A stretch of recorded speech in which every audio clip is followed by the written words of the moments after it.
Hi, Kay Thomas here, Interim Curator of TRAHC's Regional Arts Center. I'm here to tell you about an exciting new exhibit that we have up by Julie Coker Tidwell called Chasing Feathers, Standing Still, Photographs by a Nature Lover and Self-Professed Bird Nerd. Now, this is a great show, a traditional show of wildlife photography, not just birds, animals too, and that would be enjoyable for the whole family. Julie's work will make you feel like you've taken a wonderful nature safari without ever leaving your own home. But we hope that you'll come down in person Thursday through Saturday from 12 to 4.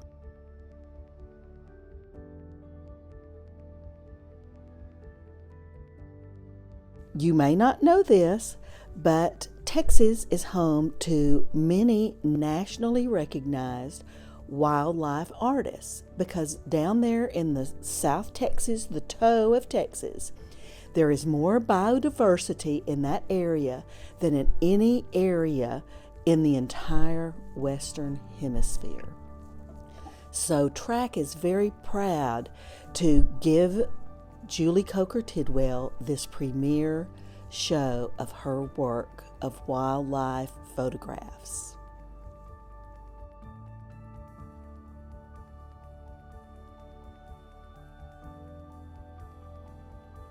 I'm old school, a middle-aged woman, so I was a photojournalist for a while in college and went on the writing aspect of journalism.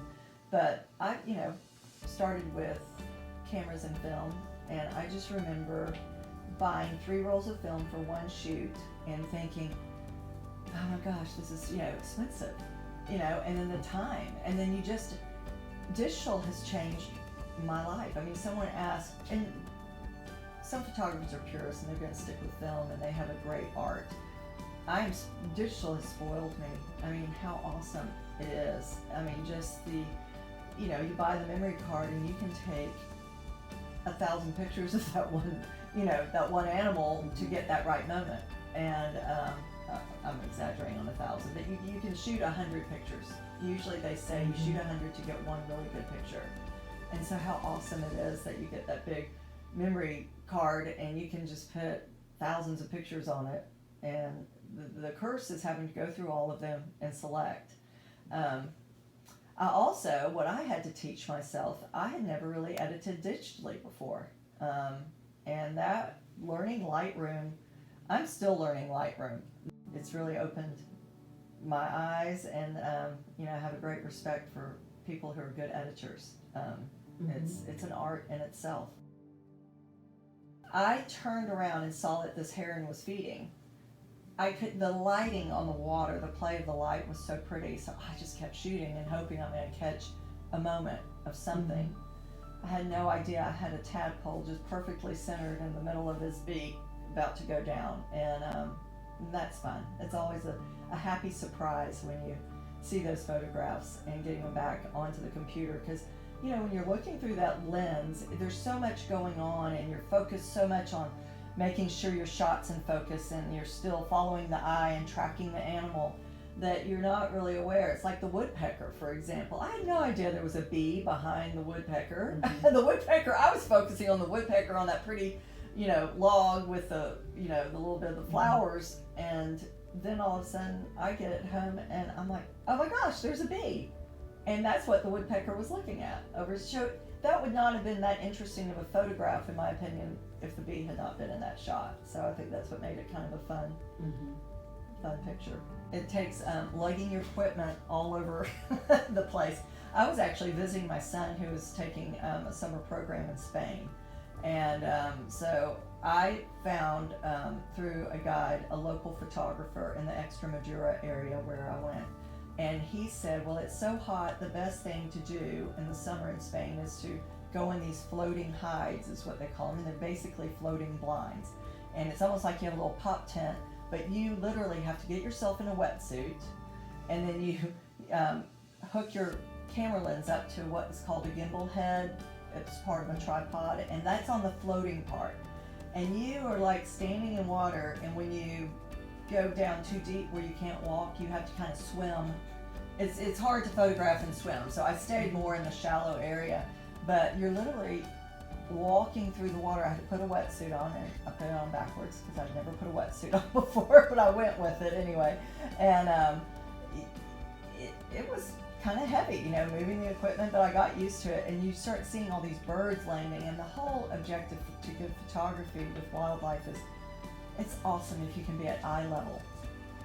You know, it's hard to be at eye level with birds up in trees and flying, but in the water, I mean, getting those really beautiful shots is so photographers lie down on banks, they lie down in boats. So this floating hide was like a whole free, you're walking around and you're right at the water level. You know, you're 3 inches above the water with your camera and your lens, and you're seeing all these beautiful ducks and these geese, and in that case a heron. And so that was fun, but it's hours. I mean, you get there at early. Photography, the best lighting is early in the morning or late in the afternoon.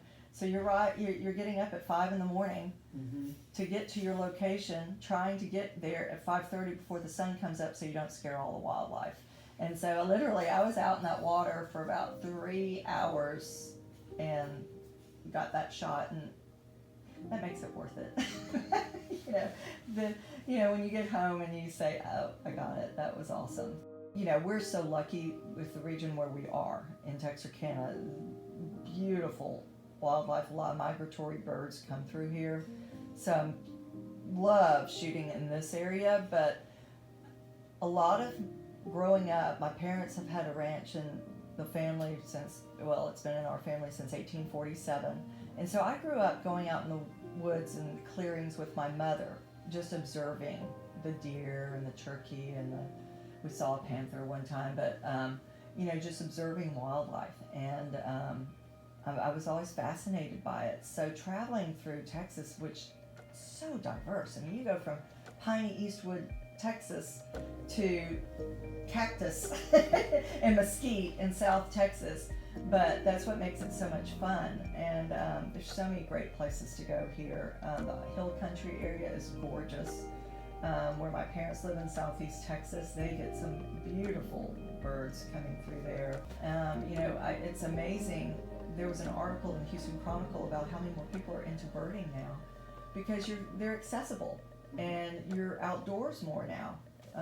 You know, 2020 has been a horrible year. It's been very disruptive, but people have found the outdoors. There's been a little bit of beauty in that too. I mean, people are noticing things that maybe they didn't get out and notice as much. And there's not anything better than nature and the beauty of it, whether you're into the flowers or the wildlife. But it's awesome. If you love animals and you love wildlife photography or nature photography or even landscapes, I mean, there's just so much to shoot. Just go out and practice at Spring Lake Park. You know, the ducks there are very used to people, and so they'll stay and cooperate and take your pictures and just make sure, you know, so you can get familiar with if you get a bigger camera than what your iPhone, I mean, the iPhone cameras are amazing now. I mean, you have the best tool in your little purse or your pocket. So how awesome is that for travel? But if you're going to become a little more serious and you want to upgrade and get like a new Canon or a little Nikon camera and you have a lens, practice your shutter speeds, learn about your aperture, and adjust your shutter speeds. And sometimes just in your local schools, going to a basketball game or going to a volleyball game, shooting indoors and learning how to make the adjustments with the shutter and the lighting and the, you know, is all very important, you know. And like I said earlier, just if you have a local zoo, that's a great way to learn and practice, or people that have backyard feeders for birds. I love to capture the environment with the animal too. I mean, sometimes to me, some of the pictures that are my favorite, it's not necessarily about the bird or the expression, but it's actually maybe the branch they're sitting on or the log. And in the case of the leopards, you know, the tree that they were in, I thought was as beautiful as watching that mom preening her baby. One of my favorite pictures, and I'm so glad somebody's going to enjoy that in their home. We were on safari, and the guide found, he said, we have spotted a leopard, and you're going to just die because there's an impala up above. And he explained how the leopardess will drag this impala way up into the tree.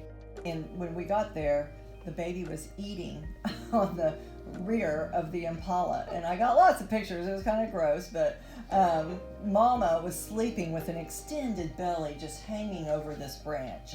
And after the baby kind of got her fill, she came down and she bothered her mama. And at first the mother like fussed at her, roared at her. So it was so much fun just to watch the, interaction between the mama and the baby. But when Mama kind of got up and she saw her baby, she snuggled with it and told it to come over, and then just started preening it and getting her all clean. And it was just such a sweet moment. I just kept shooting and shooting, hoping to catch the right shot. And what I love about it, though, is if you'll look at the spots in the bark on that tree, you'll see why she picked that tree, because they camouflage into their setting. And leopards' biggest enemy out on the African safari are the lions, because the lions look at the leopards as competition. So they will kill leopards. So they're very, very timid, and rightfully so, hard to find. And but that was a great moment. We stayed for quite a while. I could have stayed all morning watching them. So down below, so you have way up high in the tree this impala, and down below were this circle of hyenas just waiting and watching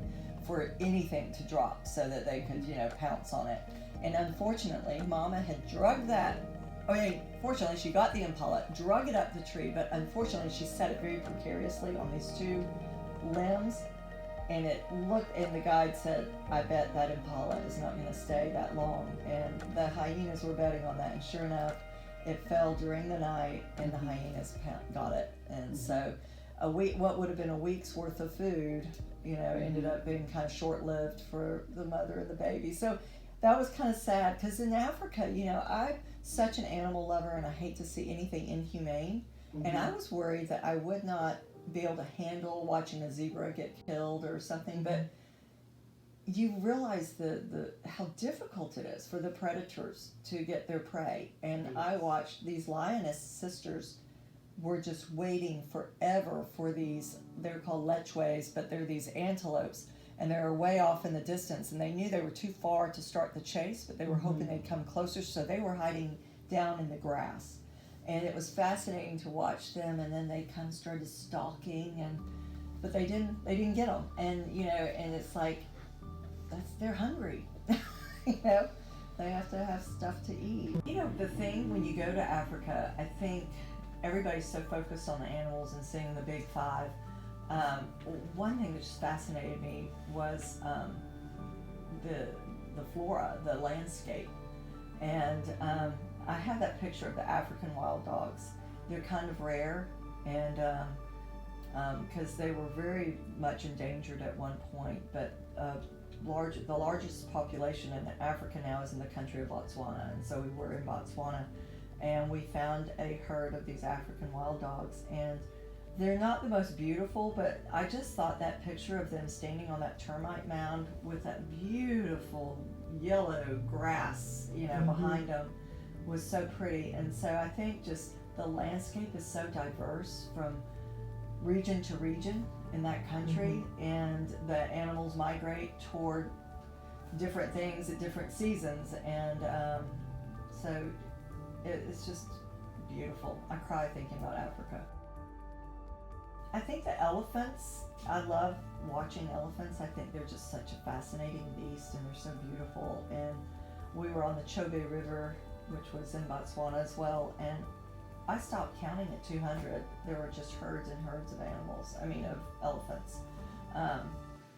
So, yeah, it's in just how close you can get to them. It's just surprising. I just had no idea. So you kind of feel like you're cheating. The whole thrill to me of wildlife photography is catching a moment that's just kind of lucky sometimes, and you can sit and you'll have to wait hours because wildlife isn't going to cooperate. It's the hunt of getting that great picture and the thrill of knowing, I think I got it.